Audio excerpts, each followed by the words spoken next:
part of the lifestyle assets and this investment strategy is, man, it is a lot of fun, right? And working with somebody as talented as Mike and coming up with those stories you're trying to tell. I mean, it's it's definitely one of the reasons why we keep investing in this strategy. Hi, I'm Wyatt. And I'm Grace. And you're listening to Our Dad and your host of the Vacation Rental Revolution podcast. What's up, guys? Welcome back to another episode of the Vacation Rental Revolution podcast. I'm your host, Shawn Moore. We're back with our Friday interviews. You guys know we do shows within the show. We do 3 episodes every single week. On Mondays, we have Experts Corner. On Wednesdays, we do Whiskey Wednesdays, where Dave and I talk about hot topics in the short-term rental world, answer some questions that you guys send in.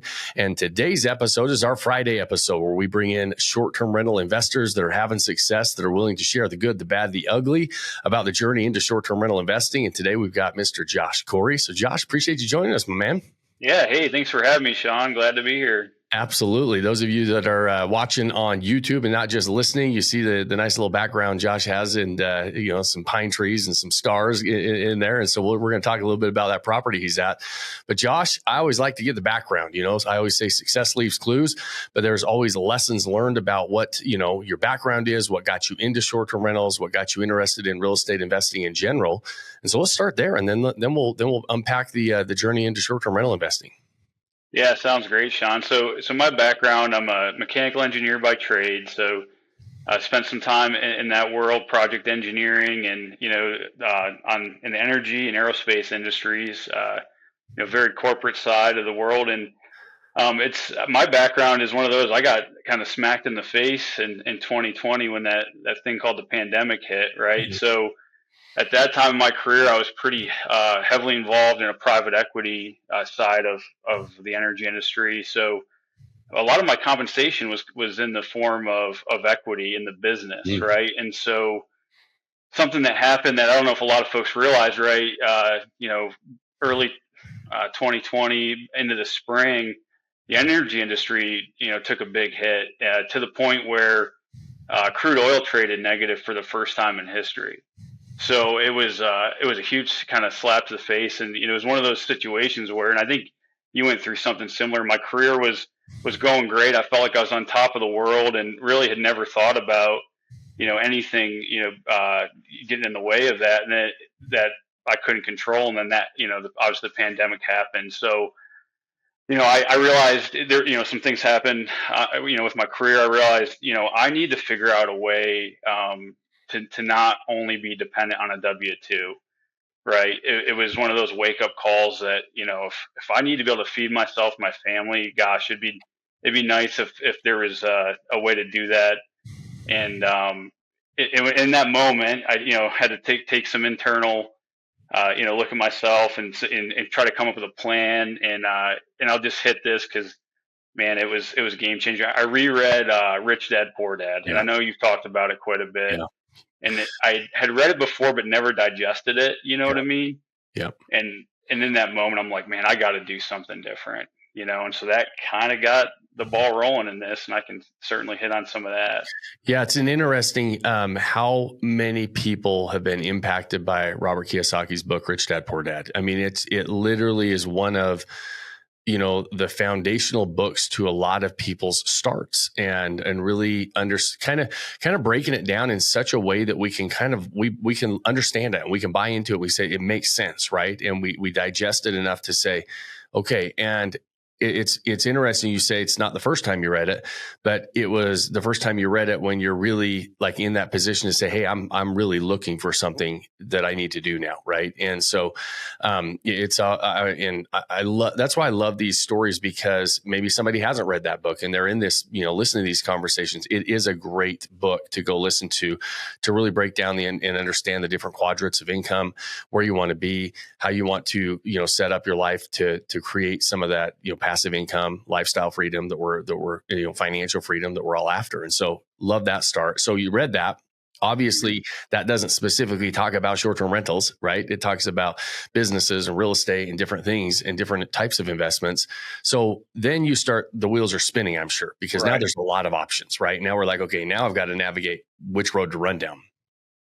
Yeah, that's what I like. Just to hit that, what I like about the book is just it, hits on the way of thinking, right, and being able to open your eyes. Opportunities are always coming, and it's just being able to actually see them and think that way. So we had an opportunity. We were at the time we were living in Dallas, Texas. We had a 3 bedroom or 3 story townhouse that the pandemic and the career situation. My wife, she's a personal trainer, so she was impacted heavily on that too. We're like, hey, we got this house, and mortgage payments are coming, and it was one of those. Oh, do we really need the first floor of this house? We had a kind of an in-law suite, and it's like, well, why don't we try to rent this thing on Airbnb? Right? This was kind of our first step into the short-term rental business, and so we started with that and had some good success, and that's when I'm like, man, there's something here, and I stumbled upon Vodacy and in your program, and I'm a big believer in the education side of things. Like, hey, if you're going to get into a business, you better learn the ins and outs.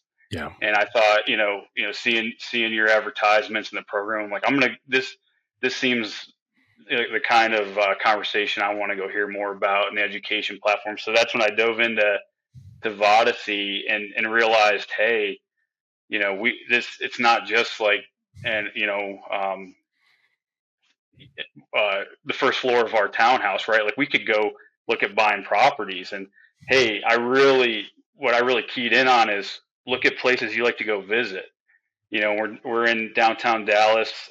We love going to East Texas and the lakes out there, and we're like, why not go look at some lake houses, right? And like, worst case, we have a vacation house, but and that kind of started into the property side of things, and yeah, we found a place we love to go visit, and that was our first uh, full home short term rental, and we've kind of the ball's been going since. Yeah, and that was it. So that was 2021. It was that when you purchased that first one. There was the first acquisition was 2021. Yeah, we closed right at the end of 2020, went into service early 2021 with Okay. that property. And that was in East Texas. Tell us where that one was at, and so that was, it's interesting, Josh, because now you experienced getting in when the boom was happening, right? And COVID hits, really affects yours and your wife's day jobs, and then we get into the short-term rental game. We're experiencing, really heavy demand during that time, but then you've also, we're now at the it started 2025 into 2024, that things have changed, right? But you got in understanding how to play the game as well, but you also were able to experience some of the opportunities on that boom a little bit. I'm curious, from your perspective, like, we got into that one, like, walk me through, because I know you've got multiple properties at this stage, right, and walk me through kind of the progression of building the portfolio, but also some of the different changes as you've gone along, because interest rates are different, demand's there, supply's way different, so there's a lot more competition, right? You have to be better at what you do. So let's walk and talk a little bit through some of those things. No, sounds good. I'd love to hit a couple. So yeah, the financing for sure totally changed, right? And then as anybody's listening to this, like, as you want to start growing your portfolio, so the first couple properties we were able to get vacation home financing, but then your debt to income ratio starts to be impacted, right? And it's like, well, what are we going to do? How can we go into another one? And that's when the strategies that you've talked about, DSCR loans, those kind of things start to come into play. So that's one thing on the financing, had to start to really get in tune with the different options out there, and so that, and then the next I want to hit on is really when I first got into it, 2021. Definitely took some insight from your platform on how to design the space, right? How to create the experience, how to have those moments. But man, over the last 3 to 4 years, that has, I mean, just increased significantly on how much time and frankly money you need to spend on that on the design side. So one of the things we're doing, that house in East Texas in particular, and then we've got our favorite property, or the second one we purchased, is in north central Pennsylvania, actually close to where I'm sitting right now. We're working on redesigning those first properties. Like, Right. hey, we did an okay job, but we've realized since that I think probably others that have a few properties instead of like, hey, maybe instead of that fifth one, we should go back, Yeah.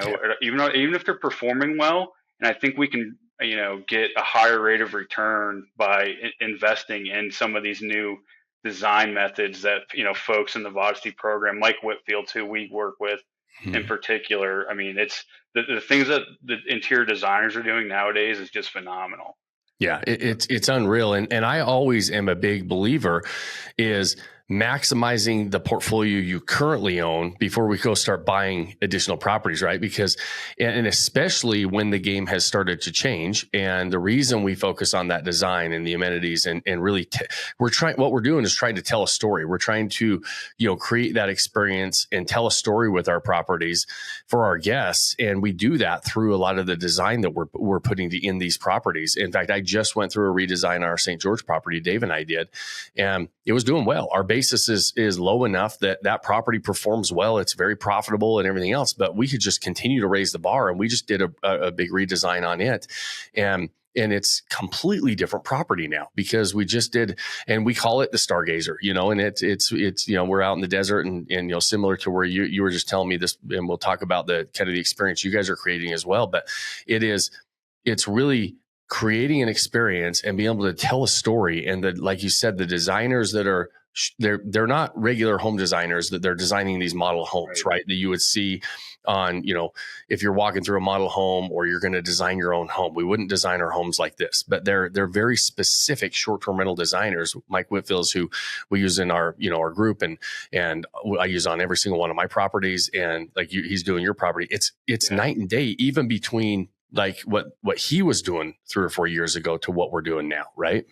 Absolutely. Yeah, it's really a game changer. And I got wind that you and Dave were doing a redesign of Stargazer, and I got to see some of the early, and I'm like, oh man, it really hit home. Like, man, if they're doing that, I need to too, right? Like, there's in creating, some of the artwork and the that lights up, and it's custom to your property, right? It's they're creating logos and those Instagram moments inside the home. I mean, and it's fun, right? Like, and that I want to hit that point real quick. Like, if part of the lifestyle assets and this investment strategy is, man, it is a lot of fun, right? And working with somebody as talented as Mike and coming up with those stories you're trying to tell. I mean, it's it's definitely one of the reasons why we keep investing in this strategy. Yeah, it is fun. And I'd love to talk about, like, because we were talking about this before, but when we talk about the fun aspect, right, it is fun. Like, these are fun properties. They're a lot of work. Like, let's make no mistake, right? We put a lot of time and effort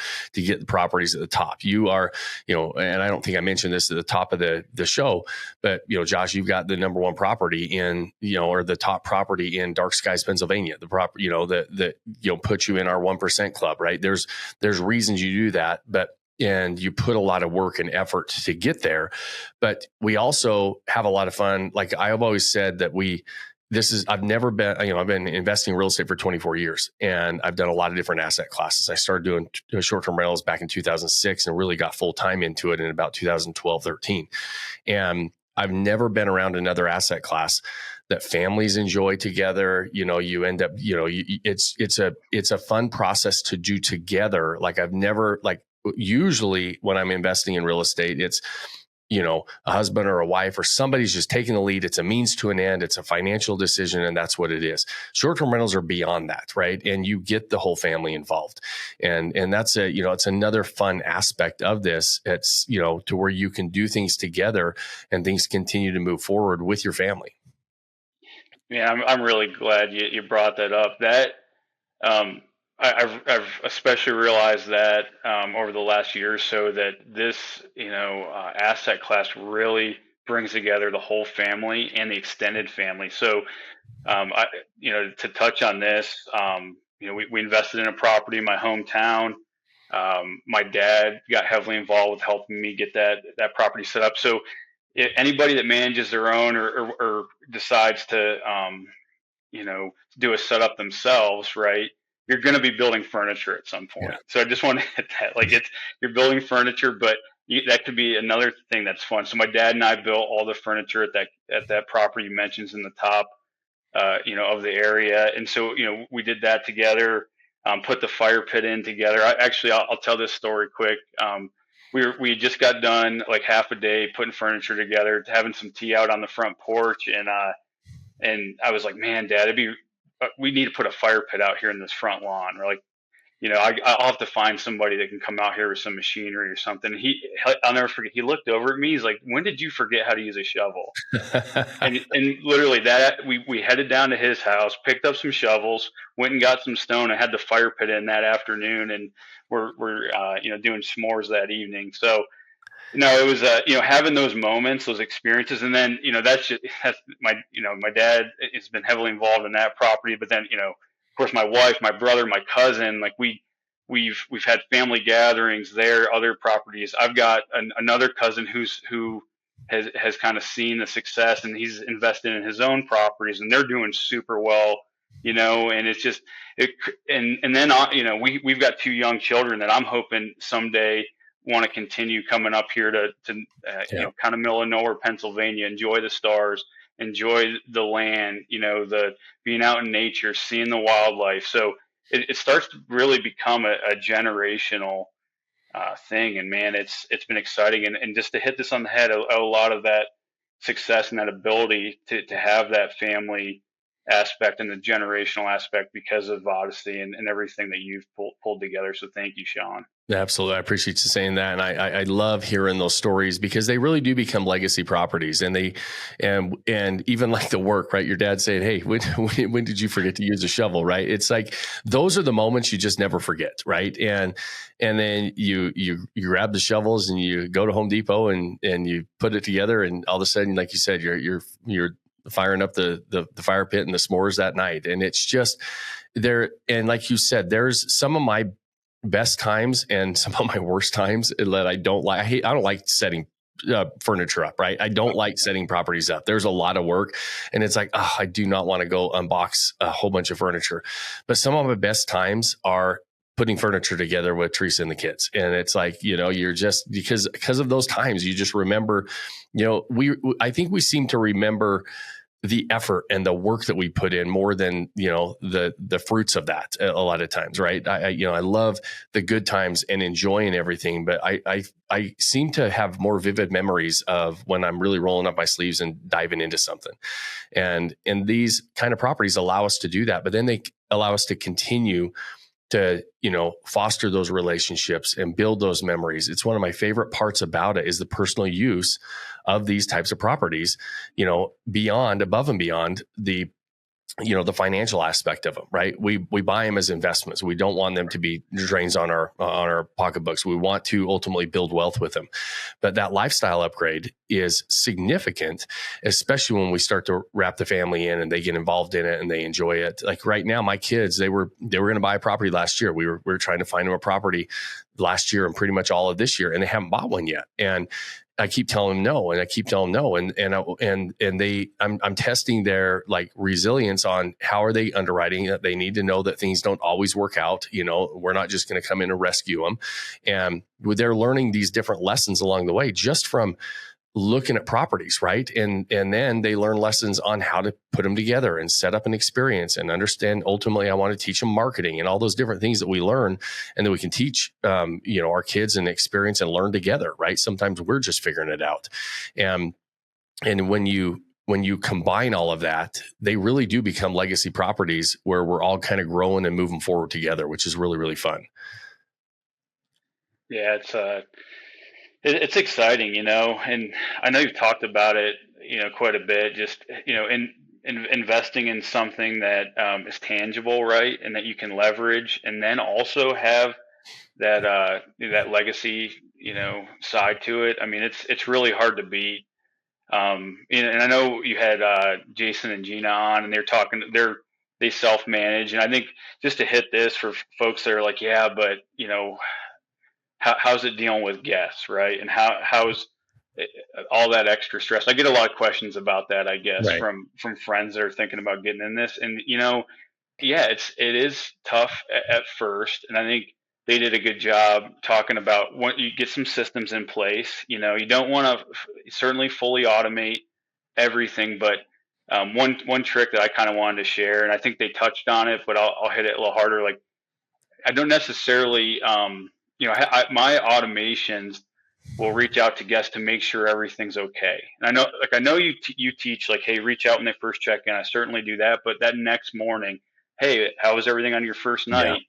And then that's typically when I'll get some feedback and find out if I need to get involved or spend some time. And that message usually goes out in the morning, right? And so I'm ready for some messages coming back, because I know everybody always asks me, are you taking calls, every night, middle of the night, and doing that? And I want to share that with folks, being a self manager, that no, that is not the case. It can happen, trust me. We've been sitting down at the dinner table, and I've had to go, deal with a pressing issue with a guest, making sure they have that 5-star experience. But it's not common place, right. And so with that too, so there's some, obviously there's some stressors there with being, communicating with guests quite often and so forth. But then there's also rewards. So I want to hit this too. Yeah. So one of my favorite things is reading the guest book, the guest books, and then having the conversation with guests. Folks come up. Recently, it's snowing here right now, Shawn, and we have folks at one of our properties up here, and there's the first time their kids have ever been sledding, right? And they sent me some photos and like a really nice text, and it's like, how cool is that, right? To be a part of that experience for that family. And or the first time, like, somebody has ever seen a black bear, right? And it's like, right. Hey, Josh, like, there was a black bear we saw sneak through the woods behind the house. It's so cool. It's just those kind of moments. I mean, it's what makes it all worth it too. 100%. It is by far and away the most resounding comment I get on the rewards of having short-term rentals is the being able to share in those experiences. Like you said, the first time sledding, first time seeing snow, black bears that they've never seen before, things that we might take for granted when we visit or live in an area all the time. And you can be a part of those firsts. Like, I love when we get messages back about, somebody spent their honeymoon there, right? They're celebrating anniversaries there, or they're doing proposals at our property. We had somebody come in recently that had a family member pass, and they came back to our property to kind of grieve and enjoy and kind of celebrate the dad who passed, because it was his favorite cabin that he stayed at, right? They stayed there a year prior, and he loved it. It was one of his favorite places he stayed in. She shared that with us. And it's really fun to be a part of those memories and those firsts and those experiences with people. And I don't think, I think that is not talked about enough. And I love when we have these conversations on the podcast. It comes up so often because it is so rewarding and it is really, really fun. And I think you're making a really good point when you self-manage about, it's the exception rather than the rule when you have to deal with something at really inconvenient times or anything like that. And that also, though, that goes to how you set the property up, how you're delivering the experience. Mm-hmm. Because if you do a really good job with that, that there's no reason for them to call, right? When you have, a property that is set up correctly and you deliver an amazing experience, that's going to mitigate a lot of those phone calls, right? When you hear about the horror stories of people that are getting a lot of phone calls and everything else, I'm sure, and that if you went and looked at that listing and you looked at the property, it's probably one that is not very well taken care of and very well, they're not putting together and delivering an experience at a high level. And so the higher the experience you're delivering, the lower that those calls are going to be. And then it's interesting you brought up the kind of the check-in after their first night stay.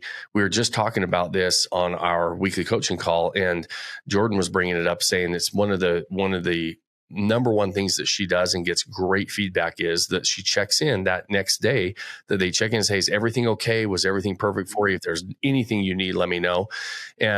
And most of the time it's just, oh, thanks so much for checking in. Everything's awesome. You have a beautiful property, whatever. It also, when you do that, it also mitigates any kind of problems or people not taking care of your property, because that law of reciprocity, you're like, hey, you deliver a great experience. You're communicating with them. You're super nice. You want to make sure they've got a good experience at your property. And they're like, hey, we're going to take care of this like our own as well. So it also makes sure people take care of your property, which is a byproduct of all that. Yeah, for sure. I'm gonna take this a second. I've got friends and like I said, family. They're getting into this business and ask a lot of questions. And like the reason, I'll just hit this. Like there's so many things to learn, and it really takes a network to get good at this. And that's what Vodacy has put that together. And so anybody listening to this right now, including some of my friends, I know are going to listen to this, and you're in the short-term rental business or you want to get in it and you haven't joined the Vodacy family and all that it has to offer between the coaching calls and just the education platform, you got to do it. I mean, you don't want to have to learn all those mistakes and get to the point where you're burning out when you don't need to. I'll just say it that way. I love it. I appreciate it. And that is our goal, is to help people walk into this with their eyes wide open, take that baton. I want my ceiling to be everybody else's floor. Like that's our goal here, right? We want them to take what we've put together, but not only now, it's not, this is way bigger than me, right? We've got an amazing community that are, like you said, a community of people that are the finger on the pulse of what is going on in the short-term rental world. Is we're dialed in, right? Because there's a lot of people operating at a high level that we're learning from together and continuing to accelerate. So I appreciate you saying that. Those of you who are listening, we don't really promote a whole lot on here. Go to Vodacy.com and you can set up a call with our team and we'll walk through, talk to you about your situation, make sure it's the right fit, and make sure that short-term rentals are a good passive income vehicle for you. But if you go to Vodacy.com, I've got books on there, I've got a lot of resources, but also a place where you can book a call with our team and sit down with us for an hour and talk about a strategy session. So I appreciate you saying that, Josh. Give me a chance to kind of plug Vodacy a little bit.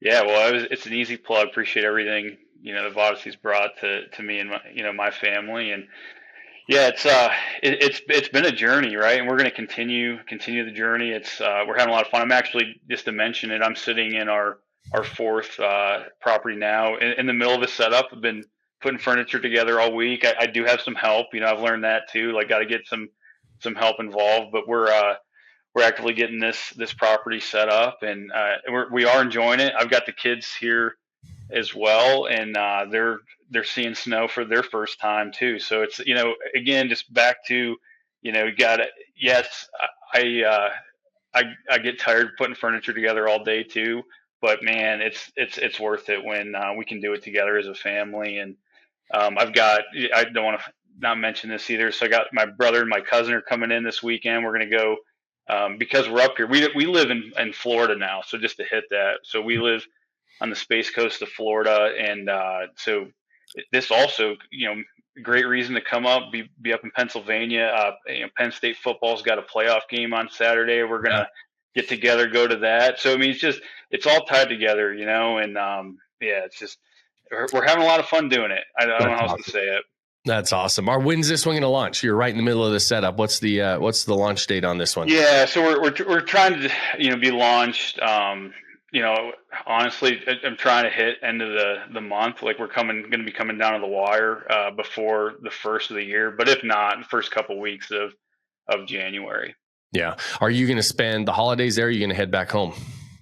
Yeah, so we are going to spend part of we're going to head back home shortly after Christmas, and then do New Year's at home. But we'll be up here for the holiday, which is another. I mean, hey, like, we got snow on the ground. Get out of the hot weather. Get up in the mountain. Yeah. Like, you got some snow on the ground. You're going to see the black bears. You're going to see it all. I love it. Like, that's what Christmas should be. I think I live in the mountains in Utah, so I'm partial to the cold weather and snow for Christmas. Yeah, absolutely. That's awesome, man. I love. We were talking about how this one, is you were telling me that this area is the darkest area east of the Mississippi, right? You were saying, and I kind of take that for granted. I live in the mountains in Utah, and we don't have a lot of light pollution. Where, at least at my house, right? I don't even live in the cities. In fact, it was a full moon the other night, and White and I were sitting out in the hot tub, and we were saying how many fewer stars you can actually see just because of the light of the moon, versus and so I can when you go into the city and stuff, you just don't see the sky lit up like it is in some of these other areas. And so it's pretty fun to be able to see that. And that's part of your guys' experience as well. Yeah, absolutely. So, I mean, where we're at is right around 20 minutes from Cherry Springs State Park, which is been rated by Travel Channel as one of the top places in the world to stargaze. So I know Yeah. anybody out in the mountains will be like, "Come on now!" But what's interesting, and I didn't realize this growing up, but I've since gone there and seen it myself. Is for whatever reason, you can really see the dust of the Milky Way galaxy here too. Wow. So it's almost like it's hard to even see the constellations because there's so many darn stars, Yeah. and it's like you're looking at dust out in the sky. So a little plug for Dark Skies Pennsylvania and Cherry Springs. They've done a fantastic job. They're actually doing more work on it now. The state has put quite a bit of money into making sure it's a phenomenal experience to stargaze between the park. They've got observatory decks. They've got tours. Folks out there that'll show you how to stargaze and how to use your telescopes. I mean, it's really neat. And then to say it too, I mean, this area is just beautiful. It's a wilderness paradise out here, and the people out here as well. Everybody's very laid back, very friendly. So if you're looking for a new place to make a vacation, that definitely look into Dark Skies, Pennsylvania. Yeah, that's awesome. And those of you listening, we always post all of our guest properties in the show notes, so you can go check them out. One, reverse engineer, look at what they're doing, look at why they're successful. It's pretty obvious when you look at their listings, but also, you can go, it's always a really good idea if you're in the area to go check these properties out, book a stay and go check them out and enjoy those types of areas. And so, Josh has four properties we're going to be putting now in the show notes. And so we'll make sure that this one that you're getting set up is in there as well. No, I appreciate Shawn. Yeah, absolutely. So Josh, at the end of these conversations, I always like to kind of give you the last word on some advice that you could share. If you had to go back and you had to say, hey, listen, if I knew this before I started, what if, or just your younger self, whether it's about short-term rentals specifically, or just growing up and having the experience of life, what would you share to your younger self or somebody that was thinking about getting in? Yeah, so I know I've thought about this just for my younger self in this business or anything. Like, hey, I guess there was definitely times I was afraid to fail, to go out on my own in my own business. Even if it is semi-passive, where I still and I know a lot of folks do it this way, work a full-time job, but have that confidence to believe in yourself, right? I mean, there's been a few times where it's like you get nervous, like, am I a little over my skis here? It's like there's resources. Believe in yourself. Go figure it out. You can do it, right? That's the conversation I would have to myself. I wish I would have started earlier. I mean, there's no time like the present, right? And so anybody that's out there thinking, well, maybe in a couple years, or look, make the best of today, right? Right. Get out there. And that's the last. Yeah, I appreciate it. I love it. And it is true, right? Anything we want, growth is always on the other side of uncomfortable and being scared to death half the time and wondering if we should or shouldn't do this. And sometimes, when people, especially people who listen to this podcast, they're thinking about investing and buying investment properties or are investing in properties, you're in a position to buy properties, which means your back's probably not against the wall, right? You're probably not on your last dollar. And sometimes we get comfortable and it's, we're less likely to take those chances. We're less likely to do those things that make us uncomfortable. We're less likely to, really look fear square in the eye and keep running forward, right? But you got here for a reason and you had to do that in the past. So why stop, right? Continue. And if you have sat on the sidelines a little bit, don't get comfortable there, right? That's a really scary position to be in when you get comfortable sitting on the sidelines and not taking that action, and fear is no reason not to take that action. And so I love that. I appreciate that advice. So Josh, man, I appreciate it. I love these conversations. I know our listeners love them as much as I do because we get the feedback on it. And so appreciate you joining me today and sharing the story and just being willing to have this conversation, like you and I catching up and having a conversation, just letting a bunch of people listen in. So I appreciate you joining me.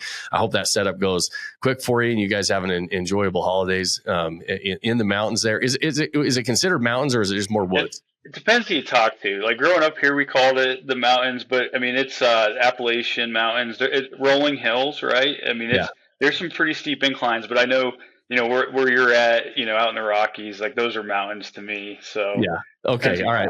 Well, I'll still, if people call them mountains, we'll still call them mountains. So you guys, nonetheless, you guys enjoy the holidays there. So, Josh, appreciate you joining us. Those of you listening in, we always appreciate your time. We know how valuable it is. And it means a lot that you spend it with us. At the end of all these episodes, I ask you 2 favors. The first one is we don't run any ads or sponsorships on these. So the only way this show grows is if you guys share it. And so if you know somebody else who would like to be a part of these conversations and walk into the short-term rental game with their eyes wide open, listen to really smart people having a lot of success in the short-term rental game, share the show. Those things help us. If you have more than 30 seconds, like it or review it on whatever platform you're watching or listening on. And those things are also very much appreciated. And the final, most important thing that I ask you guys at the end of every episode is to pick that one thing you can do today to start building that life you don't want to take vacation from. Cheers, my friends.